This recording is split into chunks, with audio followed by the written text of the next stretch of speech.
my pleasure to introduce to you Dr. Andrew Ross.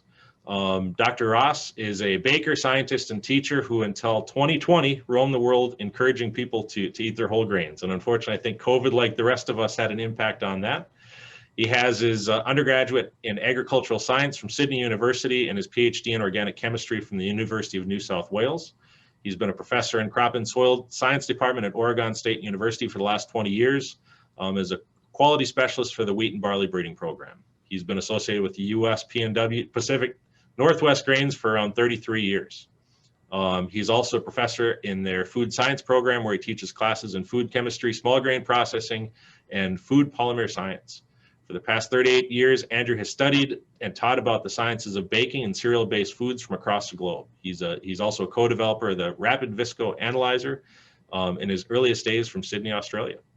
So with that, Dr. Ross, I'm going to turn it over to you, and as people have questions, please, if you're fine with it, we'll have them send them in, and we'll kind of ask them as we go along. Okie doke. I was going to ask, because you put up the picture of the mill, was that a New American Stone Mill? I'm a friend of Andrew and Blair's. Are you really? We actually just had it, it's just being installed. We're actually balancing out the stones today, so yes, it is. Cool. Yeah, that's it's a very interesting business that they have. Blair is an outstanding baker in Vermont. Okay, folks, I see a few names. Actually, Andrew there on the line down the side that I'm. Some of whom I'm friends with, some of whom I've worked with in the past in quite close quarters. Jay who's been with you folks now for many years, was as my research associate here at Oregon State at the beginning of my tenure here, and we had a great interaction, a great collaboration. And so right now I'm going to just get into the nuts and bolts of this, and I'm going to share a screen. I guess just to kind of preface it, I said this to Mark earlier, I don't really feel like a serial innovator, but I do have a broad perspective and an opinion about just about everything. So, you know, the disclaimer about this being not necessarily reflective of NCI is probably a good bet at this point. Okie doke. Good research starts with opinions, isn't that part of the philosophy? Yeah. So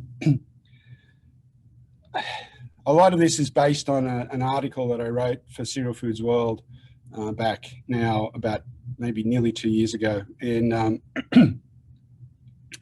you know, we've eaten cereal grains for a long time, and I'll go into it. But you know, there are opportunities for expanding consumption of cereal grains and expanding the way that we think about them. But there are also a number of quite substantial threats, not only on the grain production side, the growing side, but also in processing and marketing. Pardon me. And so that's me having smiling, because I actually didn't see this photograph till later, the first time anybody with a professional level camera had ever taken a picture of my bread. This was spelt that was bred by Kevin Murphy at Washington State University, and I was test baking it for a company based out of Eugene, Oregon, and it was very good. But it's spelt, it needed a pan to keep it upright.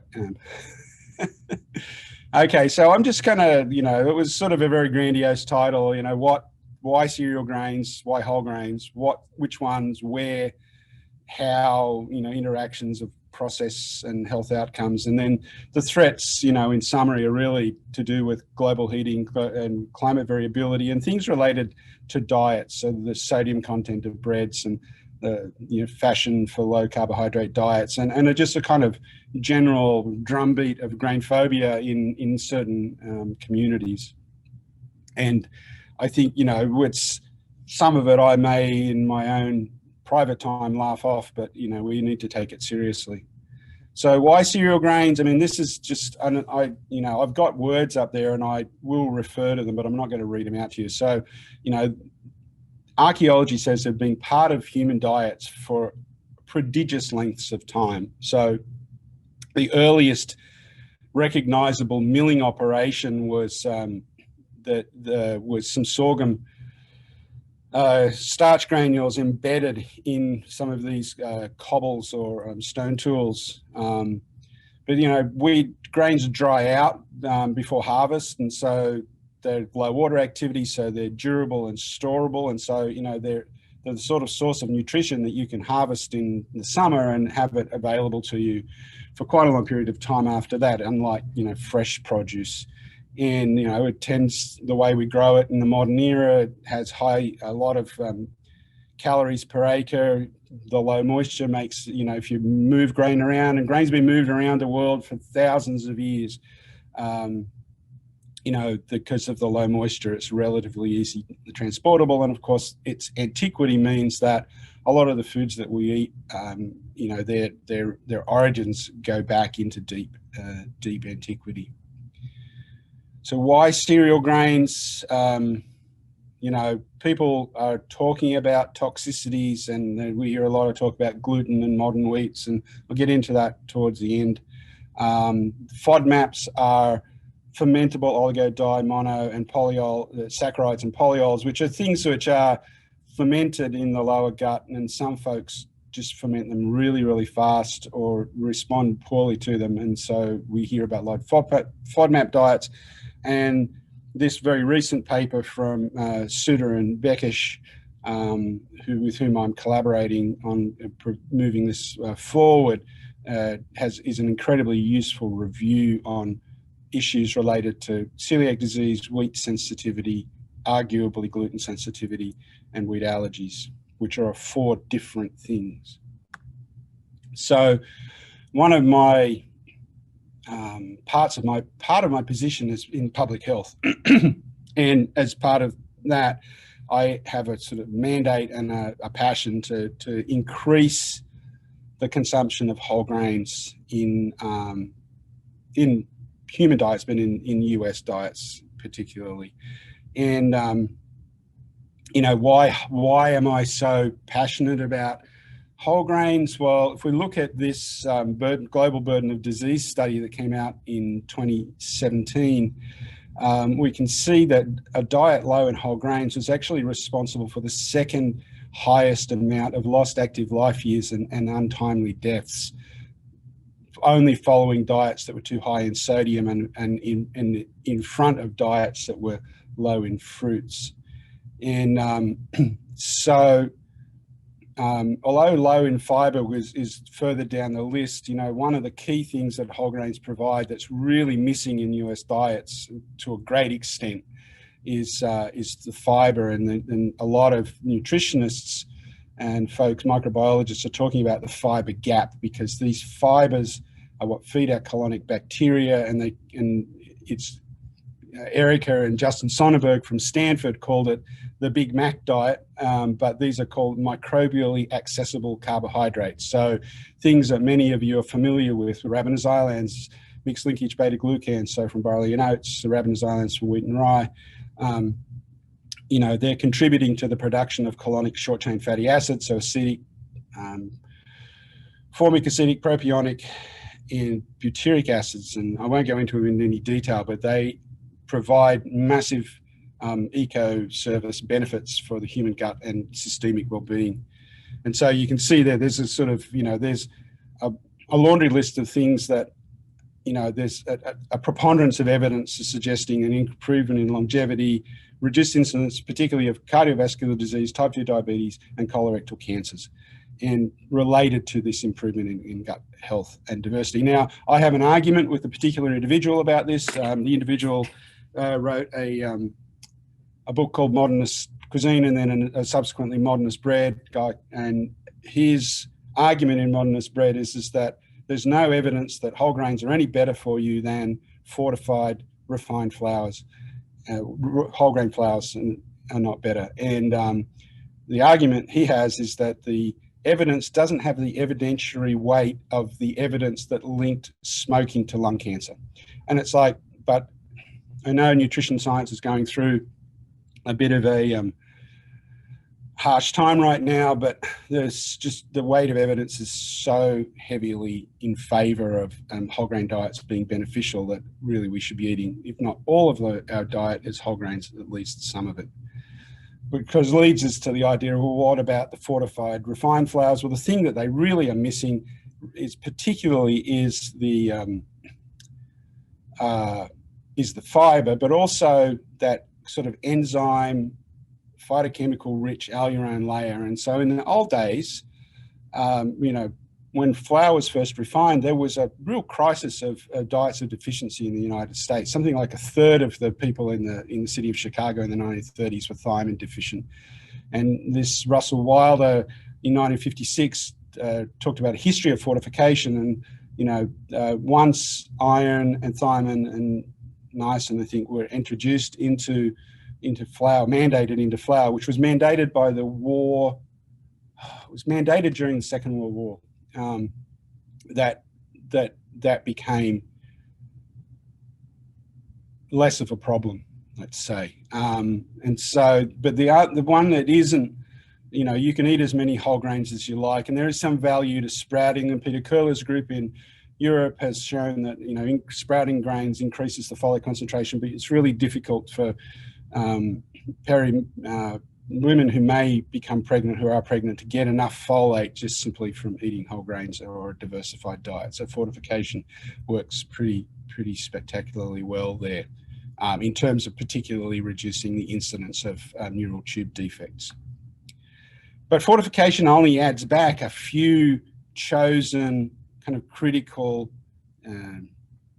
nutrients, and that's, when you remove the bran and the germ and the alurone, you're really removing a lot more than just thiamine, riboflavin, niacin, iron. And of course, there it does reduce the folate.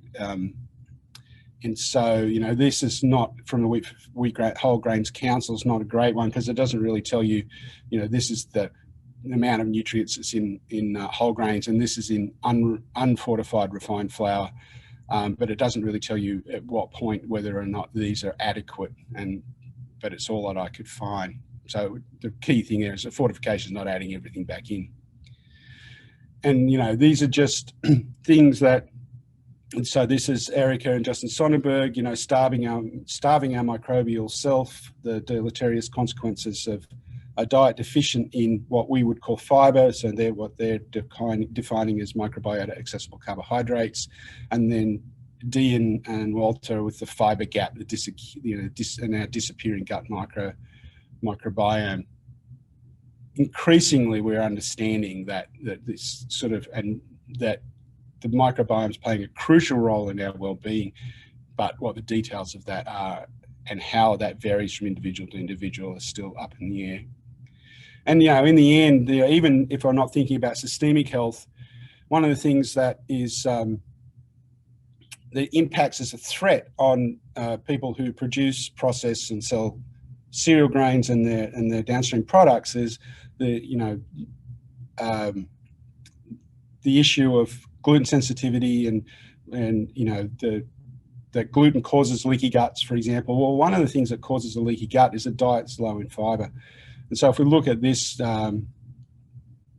graphic that was in Nature back in 2015, if we are eating a diet that's high in these microbiota accessible carbohydrates, we get a lot more production of mucus from the epithelium.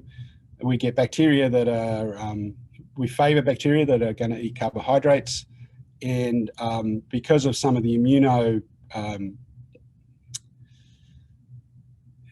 modulating effects, we see that the epithelial cells are well fed and that they have tight junctions. Butyrate is their primary energy source, and for the epithelial cells. And so if you're eating a diet that's deficient in fiber, it's deficient in butyrate, your gut is deficient in butyrate, and your epithelial cells are not well, the way the immunomodulation happens there is that the junctions are not tight, they're leaky. And so there may be a circular argument here is that people may respond poorly to certain fragments of gluten, but may not have responded poorly if they were eating a high enough fiber diet that their gut junction, the junctions between these cells were tight. And this is one of those opinions that I hold that's not necessarily held by my hosts. Anyway, I'll just blunder on. So what cereal grains? And so, I think one of the things that's exciting for me as a cereal scientist is that we're thinking outside of the hexaploid, free threshing, red, white, hard, soft box. And so the picture I have on the right is just a mixture of blue and purple and white and red wheats. There's a lot more variation and a lot more character in wheat than just hard red spring, soft white winter, et cetera, et cetera. And so, we see whole hexaploid, tetraploid, and diploid wheats, the sort of what we might call the ancestral wheats, spelt, emmer, and einkorn, sort of landrace free threshing, other than durum, free threshing hexaploids like Coruscant, so it's kind of like not an ancestral, but like a landrace version of durum. It's much longer seeded, and it's also incredibly rich in yellow pigment in the endosperm, which of course is an antioxidant, and I won't go. And then of course all these ploides, they all have different coloured seed coats. Thinking outside of that, rye. I work with a program that's working with barley as a food grain to try and have that incorporated into farmers' rotations, because barley breaks some disease cycles. It's early maturing, it escapes drought, but we're struggling to find a market for these hulless and coloured barleys that we're working with. And I think we're actually one of the other people who are coming up next. Jimmy Anderson is part of our consortium on that grant from the University of Minnesota. And and then do other crops, like completely different species, do they fit into your agroclimatic zone? And could they provide you with cultural advantages on the farm in terms of what I've talked about crop rotations and cover crops and disease breaks and things? And as the climate shifts, which I will provide you evidence that's not related to the temperature record that suggests strongly that it is, what might your children or grandchildren be growing on the same place in 50 or 60 or 80 years? So, the idea of, so what cereal grain? So there seems to be some movement, and it's pushed partly by, for example, Ardent Mills and Bay State Milling and Central Milling in California, as and some of the bigger players, and lots of small players in pockets around the country, including Minneapolis, New York City, the kind of northeast, Maine, Vermont, New Hampshire. Up in the west, we have a pretty strong community involved in this, but right in your backyard. And the reason I've got these particular first three citations up here is that this is work that's been done on hulled wheats, ancient wheats, ancestral wheats, celiac antigenicity in your backyard in Fargo, North Dakota, in Shanae Simsek's lab. And so, this is, it's not just Looney Tunes people who live on the I-5 corridor and don't have dreadlocks anymore, clearly. And then I just added this one in here because, this is what we've been doing, is looking at food barley as a way of not only increasing the fiber content of people's diets, but also diversifying the fiber intake. So rather than just having ravinose from wheat and rye, that you would get enhanced beta-glucan consumption from barley because it has more than oats. Okay, so where am I going? But, the thing is if you are going to use these alternative grains, that if a customer chooses a dish that's made with an alternative grain, it needs to be just as enjoyable or more enjoyable than if they'd chosen the wheat version.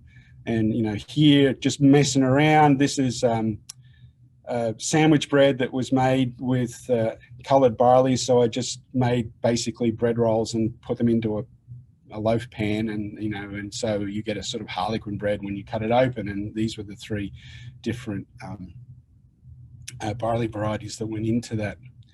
So fun too. I mean, people, I think, for me, the commodity system has taken the character out of not only wheat but bread over the last 100 years. I went to the AACC meeting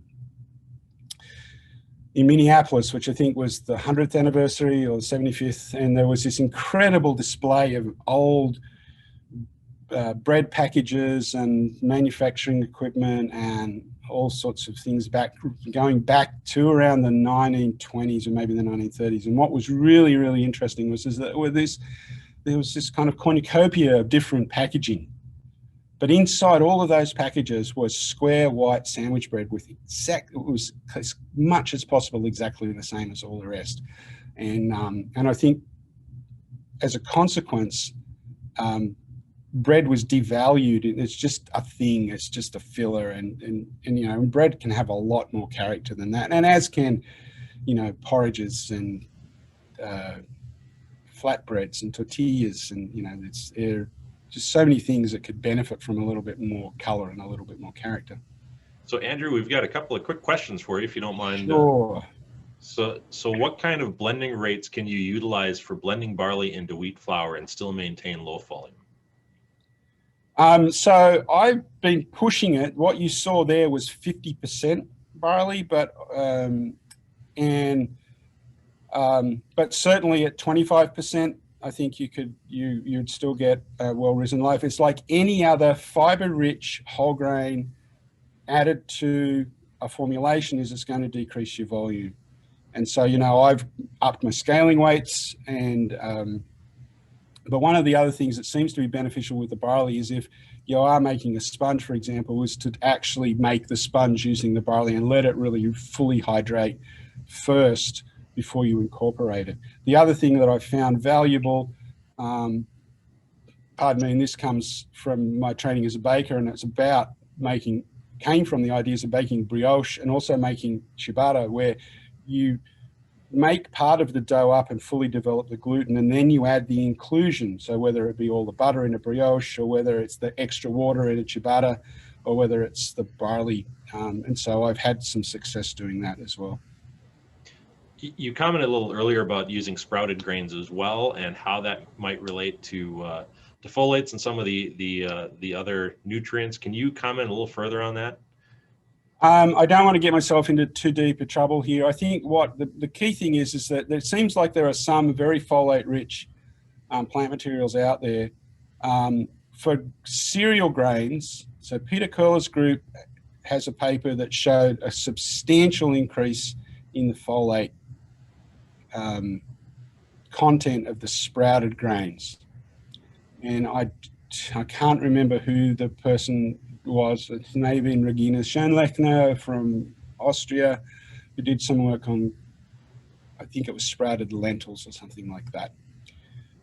But, if you go and think about what Julie Miller-Jones has been saying at the Cereals and Grains Association for many years, she advocates making half of your grains whole, close the fiber gap, but then particularly for people who have mineral or vitamin deficiencies, that refined fortified grains are or flours are, a valuable part of the diet. I'm not in complete lockstep with that point of view. So my disclaimer is that I've just said something that I don't necessarily agree with. But definitely, I think, the public health benefit of folate fortification is almost undeniable.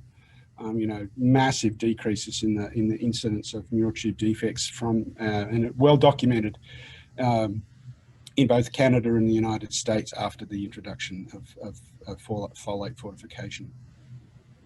So, and the last one that I've got right now. So the average consumer, when you start talking about whole grains, where it seems like aside from going to a specialty bakery, there's not a lot of options today in the grocery store shelves. Do you have any recommendations? Learn to bake. Fair enough.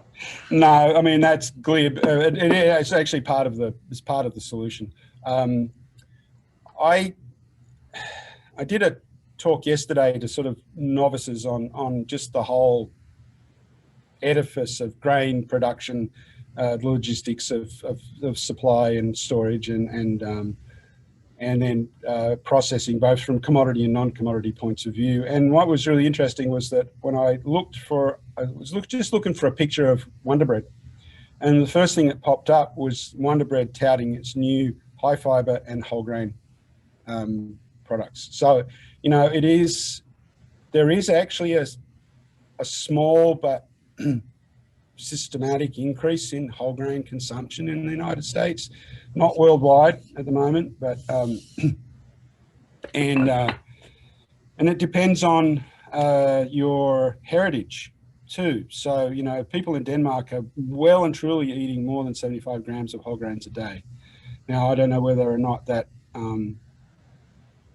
translates to even Norway and Sweden, but given heritage in the Northern Plains, maybe find a Dane in your heritage and go, yep, we need to eat more whole grains. I'm partial to the Danes because I lived in Denmark for some time, and I really love Danish rye bread. So, very good. There's also just one comment around barley, just more of a comment. Barley has also shown to have enzymes to benefit diabetics. I don't know if you've got any comments or response to that, but. I don't know about enzymes in particular, but the beta glucan itself and the fiber itself are all tied to lower incidences of type 2 diabetes. Very good. And modulation of blood, and particularly modulation of blood sugar. So if you eat a meal rich, so this is documented in the literature, a meal rich in beta glucans, so it could be from barley or it could be from oats, and it gets into the lower gut, it's fermented, it produces these 6 carbon sugars when they're fermented, or these 6 carbon sugar-based fibers produce more butyric acid than some other sources of some other fiber sources. And not only does the butyric acid feed your colonic epithelium and do this immunomodulation stuff, it gets into the bloodstream where it acts as a hormone and modulates insulin and blood sugar responses in the next meal. So reducing that blood sugar spike and the insulin spike particularly the insulin spike, is what becomes protective against type 2 diabetes. Very good. Thank you. I think that's right now you've answered all the questions we've got outstanding. So. Okay. So, the conventional view of where of cereal grains, this is, something I think from US Wheat Associates. I find this kind of funny from my point of view of having grown up in Australia, what a harsh winter is and what a not so harsh winter is. But, I'm not going to labor this. You folks know well enough why we plant fall planted wheats here and here, except for sort of narrow ranges here, and why we plant largely spring planted wheats here, because the winters are so damn hard. But my wife comes from just about there at the end of my cursor. That's where her family farm is, and I've been there in winter, and if that's a not so harsh winter, sorry. I'm just, if having grown up at 33 degrees away from the equator on a coastline, I find anything below 60 degrees Fahrenheit's cold. So, and Jay who's on the line, when he left Oregon to go to Fargo, I think he went in the summer. And I had an email exchange with him, I think, in the next January, and I said, "How you going, Jay?" And he emailed back, said, "It's so cold, I'm scared to go outside." So, depending on your point of view about harshness of winters, but definitely from the point of view of the plants, Nebraska, eastern Colorado, Kansas, of course, Oklahoma and Texas are much milder, and the plants have enough cold hardiness to get through the winters. So, where? So this kind of topic of what grains really segues into this one. We are seeing changing optimum maturity dates at the same latitude here. I've talked about breaking disease cycles and drought escape. I won't go through that again. Markets, are people starting to demand a greater variety of grains? And so, is there some value in putting a small portion of your ground into a different grain? But of course, then there are issues of infrastructure, and can you get it to market, and who are you going to sell it to, and how are you going to store it? And can you get crop insurance for it? And a lot of these specialty grains you cannot.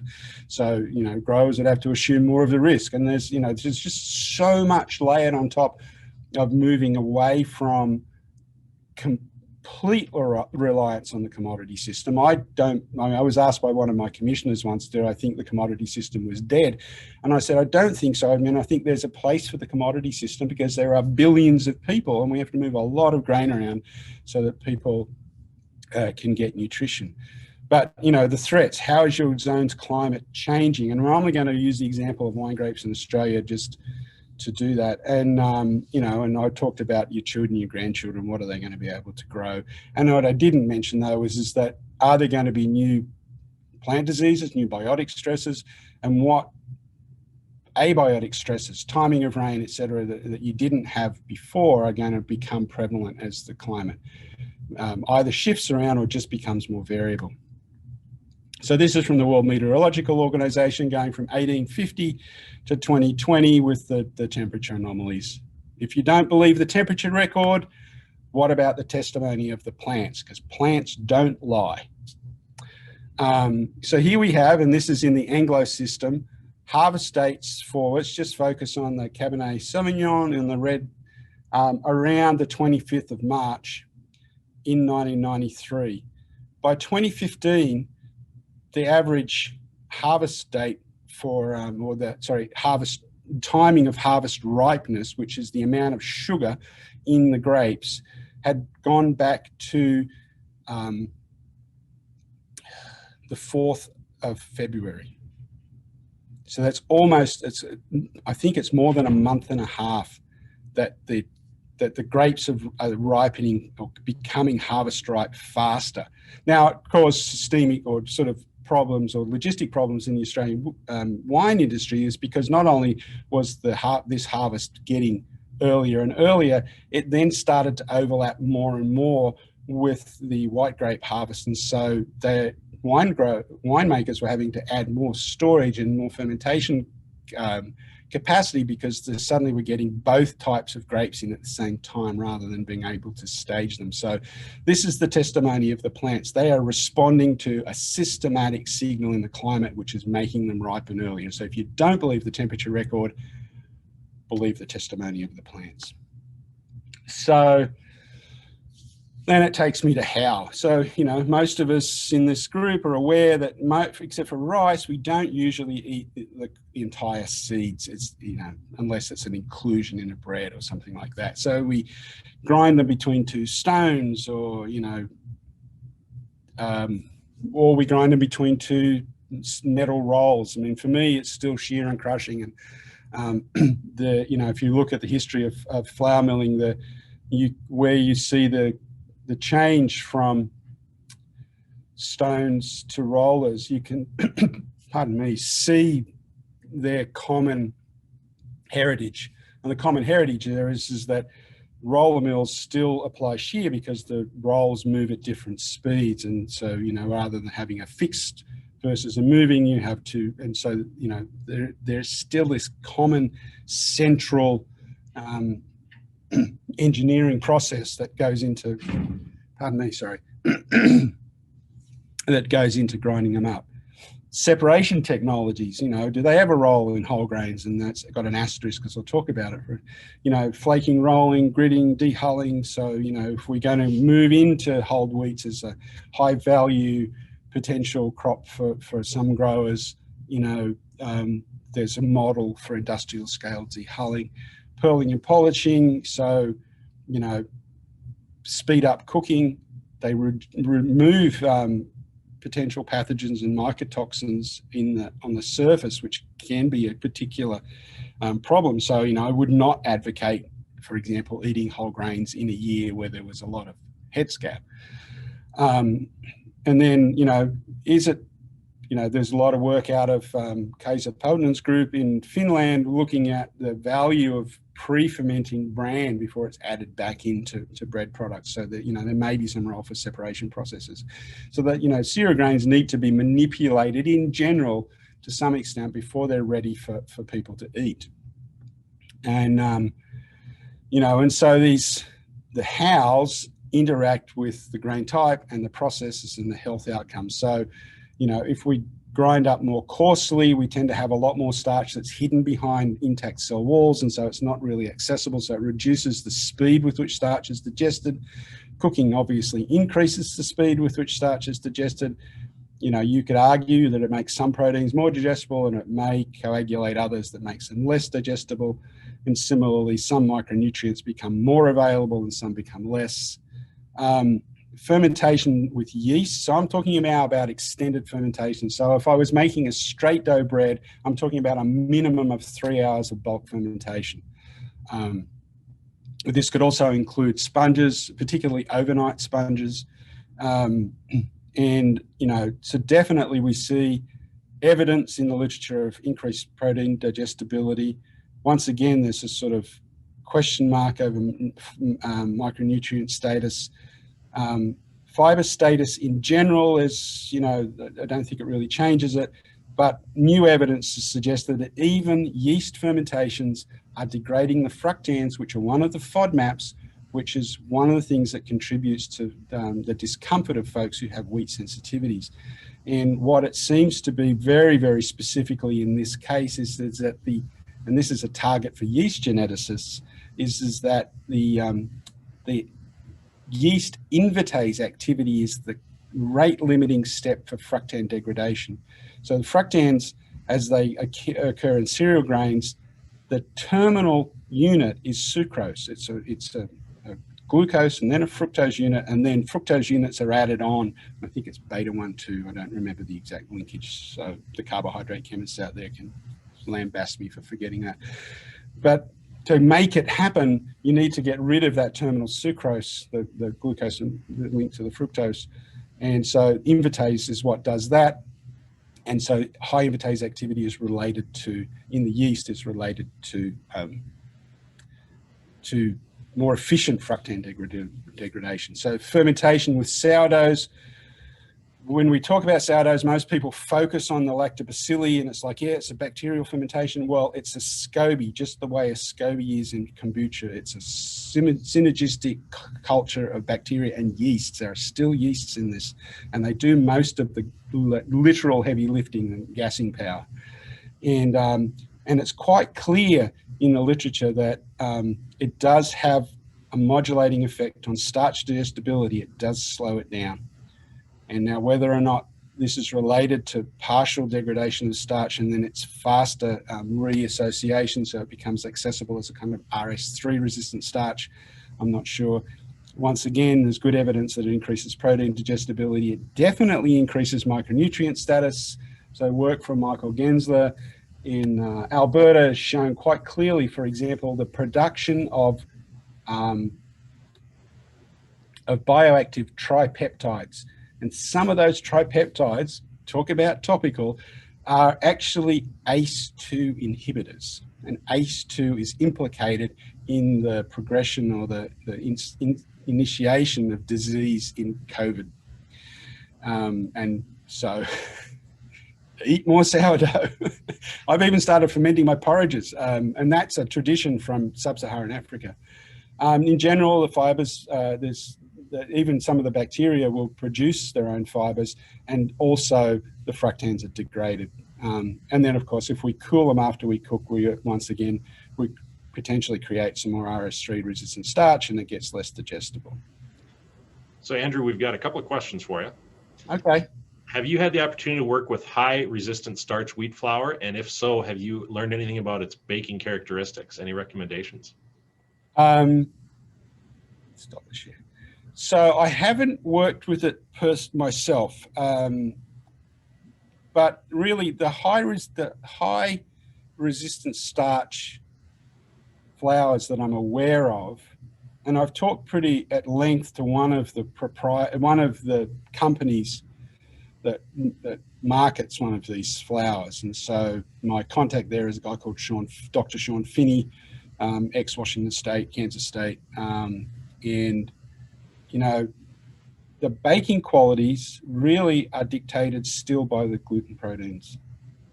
And the starch itself, it's still wheat starch. It still has amylopectin in it. It's not completely, you know, it's enriched in amylose, but it still has the same kind of surface character as other wheat starch. And so it still fits into that. And so I think that and I'm not sure, there are other companies that are selling this type of product that has this resistant starch enriched material. And it seems to me, from what I can at least read in the literature and see in there, and is that of all of the fiber sources, it has the least impact on bacon quality if you choose the right variety with the right gluten profile.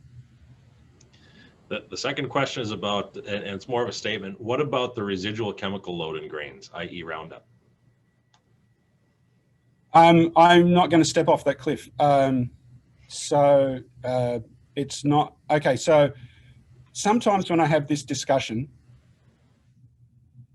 I am at a meeting and it's afterwards and we're having a social hour.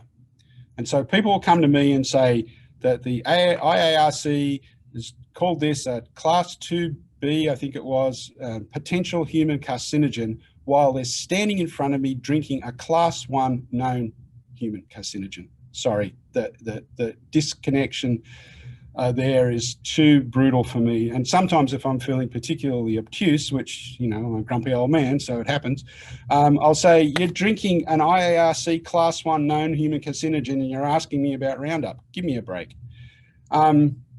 You know, there are some issues that I think the issues for me related to Roundup that I've read about, and I can read, is not so much like the acute toxic. It's not very acutely toxic. They're at high doses, it's associated with non-Hodgkin's lymphoma in people who are not careful when they're applying it. At the sorts of amounts of residual in foods, acute toxicity and potential human carcinogenicity are questionable, but it actually, one of the early patent applications on glyphosate was as a particular type of antibiotic. And so there's still question marks about its impact on gut microbiome. I don't have an answer. There's a lot of emotion involved in this. There's a lot of science that says that it's safe at the levels that it's found in the food system, it's safe. There's potentially other arguments. There are sort of different levels of thinking about it. There's a sort of acute toxicity level, like cancer-causing level, and then the endocrine level, is it an endocrine disruptor, and then also this microbiological level. And it's just too much. Sorry. Thank you. But obviously I still have an opinion. That's questions we have for now. So I'll let you get back to it. Okay. So, I've worked for breeding programs ever since I started in this grains industry in 1984. And, pretty much, and this argument's been leveled, well, breeders have only ever been breeding for things that, beneficial for bakers, millers and bakers. And I've got to say that breeding for these industrial compliance traits, that's a criticism that's, it's got foundation in evidence. And, we haven't focused on anything related to nutrition or anything related to fun, like color and taste and things like that. So that said, though, what I'm calling industrial compliance, that is, does it have the right dough strength to fit your mixer or your particular bread type, or, does it have good fermentation tolerance in long fermentations? Ease of processing is a useful function. So to argue that criticism, though, I would still argue that if I want to make a new variety of wheat that's got some sort of great nutritional value, let's think about the ones that are enriched in resistant starch. Adding ease of processing, industrial compliance to that is a value, because it makes it easier for processors to handle, and it's more likely to get that product out into the market if they don't have to baby it through the process. People eat cereal foods and they need this sort of nutrition that includes both the macro and micronutrients, and so that we don't have one of the big issues of the world, which are these hidden hungers. So, mineral deficiencies in non-developed countries, fiber deficiencies in developed countries. And then, you know, making these foods with cereal grains that are, you know, tasty and delicious and fun without recourse to more, you know, just too much sugar and too much fat and too much sodium. So, you know, I mean, this is the whole other topic on its own, and I'm not going to get too deep into it, just to flag it as something that I think about.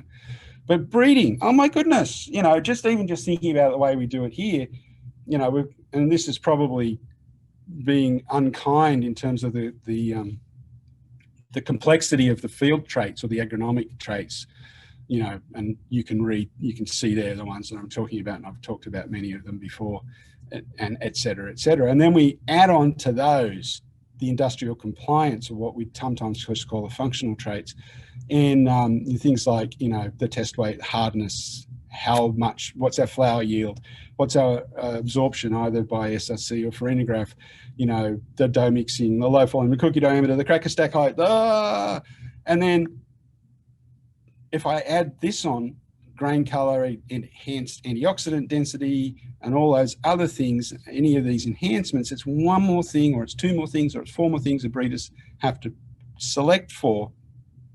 And every time you add one trait, and my breeder has walked me through the numbers, is you kind of get an exponential increase in the number of plots that you would have to put out to find that particular line that has the combination of traits that you want. So, you know, this is not a simple nor an easy task to keep adding new traits and asking the breeders to introduce them. Now, you know, who knows what we're going to have with, you know, gene editing and things like that, but still there are other social issues related to acceptance of that in the marketplace. Global heating. Okay, so increased temperatures, definitely, particularly because they seem to be associated with increased evaporation, is that we get moisture becomes more limiting, we get yield reductions, the potential for the temperate latitudes to become much more arid, having croplands shift north, having crop failures. You know, some folks have been really excited about increased CO2 concentration, which of course is in lockstep with increased temperatures, because they think that this is going to fertilize the plants and increase yield. And to a certain extent, as long as it's not accompanied by systematic temperature increase, it does increase yield. But of course, you have increased temperatures associated with that. The issue is that the plants become enriched in carbon, and their carbon to nitrogen ratio gets bigger, which means that we end up with lower percentages of protein in particular plant tissues, and in decreased vitamin B concentrations, which has been documented particularly for rice. And so, you know, there is genetic variability for some of this, which we could exploit as we, you know, move forward, and we'll add one more thing to the breeders list. And so, you know, that's not a it's not a doomsday scenario, but we do need to pay attention if it's not going to be a doomsday scenario. And then this is kind of like a little bit, this is tongue in cheek. I love fermentation. I like all of these things that are listed here, but all of them make CO2. I guess I'm making a lot now because I'm breathing out a lot of hot air, but you know, we'd still have to move forward with our lives. Let's see, I don't even know what's coming next. The thing that's heartening for me though is that even my mainstream producers that I work for are starting to address this issue. They were hiding from it from a long time, and it was a period of time where I wouldn't mention the topic of climate change. But this is from Oregon Wheat's Facebook page, and they're advocate or promoting this article that was talking about efforts to improve climate resilient wheats. And then in successful farming, you know, this is, I think, what they were linking to. I'm not going to go into this. Is the data, sorry, it wasn't just the vitamins and the protein, also reduction in mineral content. And so this Loladze paper is showing that, and this was a massive study over it was a meta-analysis of many studies. And, you know, although it the elevated CO2 was at nearly 700 parts per million. You know, there is some evidence that we, at current rates of increase, will reach that somewhere around 2070. And this is the genetic variability. So that was protein. I can't read it because of my, sorry, I'm just going to have to escape out of the show so I can, oh, right. So that's iron and zinc in these rice varieties. But you can see, at least for the minerals, there's some genetic variability that will allow us to use these, for example, as parents to produce lines that were not depleted in minerals. And then we can see here, this is the same paper, change in mean concentrations, barley grain. This is no change in mean concentration with a systemic increase in CO2. This is rice grains, wheat grains, and then this is for the USA overall crops. And so it's, you know, you can take it as you like, but I think the evidence is pretty strong that there's this other signal in there that we need to think about and address. Climate variability. So we're seeing this in the Pacific Northwest now. So it was actually salient. I think it's 35 years now, maybe I got it wrong, but I've been involved with the Pacific Northwest specifically related to pre-harvest sprouting and now LMA since the mid to late 1980s. And when I first came here physically in 1988, I went to the Western Wheat Quality Lab when Gordon Rubenthaler was still the boss, and I brought the very first RVA to the United States that was ever brought here and that was getting trialed. And Gordon said, I don't know why we're worried about this. Pre-harvest sprouting is not an issue in the Pacific Northwest. At the most, we would see it 1 in 10 years. Well, in the last probably 10 years, we've seen it probably 9 of those years somewhere in the Pacific Northwest, because we're starting to see something that we didn't have before, which is out of season summer rains. And so we're starting to have to think seriously again about breeding for pre-harvest sprout resistance in white wheats, because it's a thing. And this is a signal that I've seen change systematically in my lifetime. And even in the 20 years that I've lived here, I've seen this become more prevalent. The other thing is that we're getting greater temperature swings. So this is variability during grain filling. And so for wheat plants that are susceptible to the induction of late maturity amylase, we're also seeing a greater incidence of that. And then variability leads to failures of crops. And so that's a whole other, you know, world of misery. I won't go this, I've already talked through this, so it doesn't matter. Low carbohydrate diets, you know, we need better chemistry in schools. Carbohydrates aren't carbs, so these are caloric simple sugars, glucose and fructose. But we need to be able to have the general public understand that there's a differentiation between those and these ones, and even between this starch. And for those of you who are not chemists, if you'll notice that this bond between these two rings points down, and that this bond between these two same rings, glucose rings, points up, means that our enzymes can dissolve that one and we can access it for calories, and our enzymes can't break that one up, and so it acts as a fiber because it's not digested until it gets to our gut, lower gut bacteria. As a chemistry teacher, I'm incensed that we don't have better chemistry knowledge. And then I've talked about the Big Mac diet, so I won't go into it. And then grain phobia. You know, the populist books, uninformed consumers, fetishization of grain-free diets. This is even worse than low carbohydrate diets.